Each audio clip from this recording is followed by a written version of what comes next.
ku soo dhawow kubadda cagta tiyuub iyo warbixin ku saabsan 5 ciyaaryahano kuwaas oo ku fashilmeen inay jilaayaal noqdaan. sheekadan waxaa laga yaabaa inay maadeys kula noqoto, balse isku dayo ay sameeyeen 5 ciyaaryahano aan soo gudbin doono iyagoo rabay inay raacaan wadadii Eric Cantona oo ay ku guuldareysteen.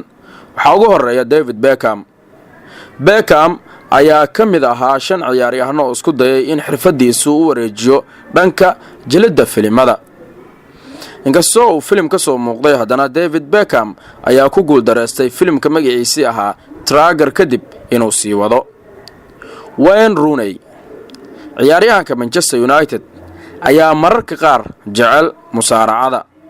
wuxuu sidoo kale jecel yahay Wayne Rooney inuu ka mid noqdo shakhsiyaadka filimada jila.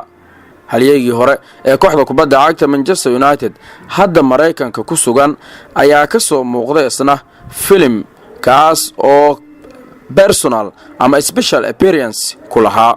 kan saddexaad ee warbixintan taabanaysa waa halyeegii hore ee kubadda cagta muujizada soo martay ee Pele wuxuu la soo muuqday Sylvester Stallone filimkiisa Escape to Victory 1981 ayay ahayd.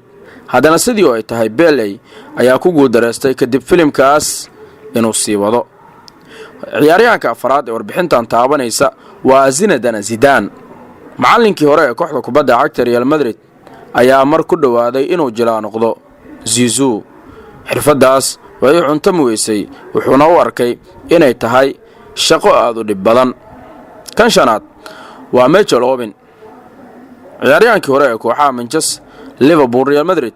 Michael Owen ayaa qayb ka ahaa filimkii Rocky 4.